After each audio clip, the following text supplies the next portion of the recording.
Paul writes about this in 1 Corinthians 7.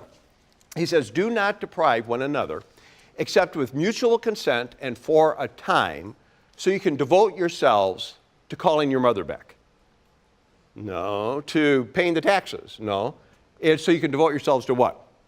To prayer. To prayer. And then he says, then come back together lest you too be tempted by Satan because of your lack of self-control. That is jam-packed with information right there. But here's the takeaway for you. When Barb and I married 41 years ago, and it's unbelievable, sweetheart, it's been 41 years. And I'm more crazy about you now than I was then.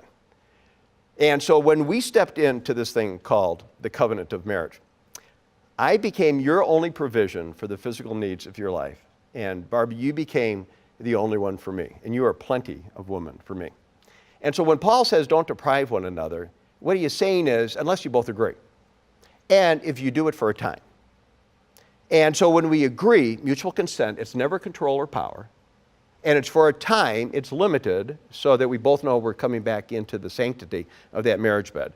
So we can devote ourselves to something more important than sex, and it's spiritual intimacy. And we're going to talk about that in the second segment. It's awesome, you guys. But Paul gives a warning, and this is 2,000 years ago, and as a marriage coach and the counseling I've done and helping people with sexual issues over the years, this stuff works so well. Because he says, then come back together lest you too be tempted, because you will be tempted. When a woman or a husband cuts off their spouse due to conflict or insecurity or whatever is cooking in that relationship, then that is going to set the other person up, potentially. They're always responsible for sexual sin, but it can set them up for sexual sin.